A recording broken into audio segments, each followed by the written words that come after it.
bicycle down to the city of Alger, which is down almost to the Atlantic. Orléans is famous as the place where Joan of Arc broke the British siege and saved the city. And in a little while, I'll take you to the chateau where she met the Dauphin and persuaded him to give her an army. So Joan of Arc is always with us. And my Joan has a very strong kinship with Joan of Arc. She once was Joan of Arc in a parade in Brooklyn. On horseback. So that's the river. This shows how very beautiful it is. It rained like crazy in Orléans, so there are no pictures of Orléans. But this is rock taken from the bridge over the river. And I think the river is just exquisite. It's ugly. The colors are beautiful.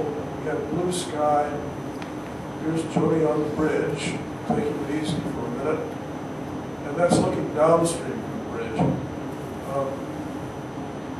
The same thing going through fields of grain. There's a lot of that. We occasionally would have a call to nature, and there are bushes along the road which are available to all comers, and that's one of our rest stops. The little B&Bs that we stayed at were absolutely wonderful. This is the garden of the B&B in the town of Amboise. A really nice, slightly artsy-looking ancient house, and that is, we had a wonderful room with smooth sheets, just great. Lovely garden where you had breakfast in the morning. And then in Amboise, you go up to the top of this incredible castle, which has great big towers and a chapel on top, and a view of the river.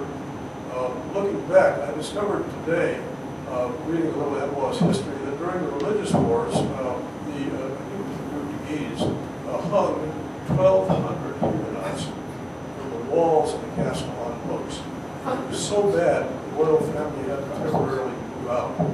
So there's a lot, World War II wasn't the beginning of this bad stuff. It happened. This is the happy couple on top of Amboise. Every once in a while we collar somebody to make them take our picture.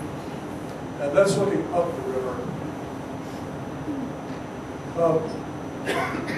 The touring, for us, it's not like touring where you go with a guide and learn a lot of cognitive stuff that you hope you'll remember and you probably don't. This kind of touring is athletic, it's muscular, it's very, very aesthetically pleasing and essential. And you're not always seeing every picture in the museum because you're really not liking it. And so it's a different kind of travel. Uphill, we had quite a bit of uphill here. We went uphill through this lovely forest and then got terribly lost at the top. And we finally found our way to Tours.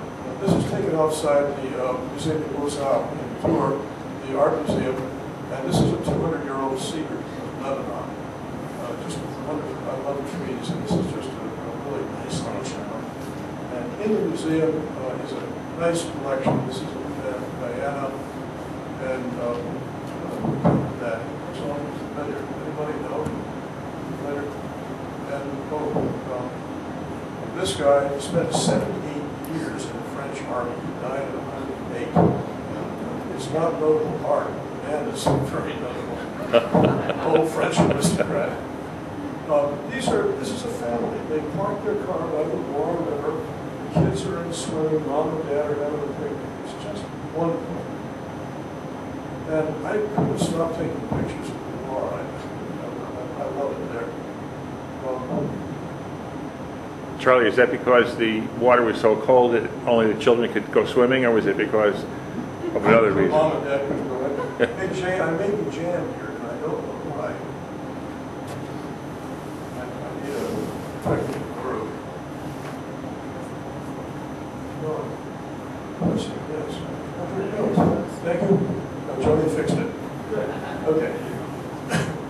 And along the way, you stop at these notable places. These are very formal gardens at the Chateau of Leach. And I know nothing about that chateau except it's got the most amazing gardens. They're laid out endlessly in beautiful geometric patterns. And then we bicycle down to one of our favorites. This is Haze de Vino. And This is on an island in the Andre River, which is a little tributary of the Loire, and it's just the most exquisite little place. It's, you know, like a lot of Renaissance castles, it's not made for defense. You know, the platoon of GIs, you can take that place in a day, but it's sort of a mimic of the way things used to be. It was built by the treasurer of Francis I, who owned it until Francis discovered he was stealing his money and threw him out and did something terrible to him. It went through a series of other owners after that. Inside was a gorgeous exhibit of all kinds of Cubans and love memorabilia. We were quite taken by this, very affectionate afterwards. And this is Psyche and Cupid. And then, well, you know, it rained again. And this is Joan geared up for rain. Perfectly possible to bike in the rain, it's not a problem. And, well, let's see. And there are local lines along the Loire also. We visited a vineyard and found ourselves some nice white wine and a vineyard. The folks there showed us around. And then we had a little wine tasting in the room afterwards. I have Joan's permission to show this slide. And then we went on to Chinon. And Chinon is the chateau where Joan of Arc did a miracle. She went in, the Dauphin was playing games, they didn't tell her which guy he was in this room full of nobles, and she spotted him across the room. And he was amazed. And he was kind of an idiot, I think, anyway, but he gave her an army. And by golly, this 19-year-old girl went out and broke the English siege of Orleans. How in the world she did it, I can't imagine, but it's brilliant. And the patron saint of France, of course. So there's Jean, my Jean, on top of Chinon. And that's the Dauphin, who later became Charles VII. He was a frail, sort of squirrely little guy, I understand. Really wasn't much. The French royalty had a lot of problems at that time with insanity, misbehavior, and various other things. And the Dauphin was definitely part of that game.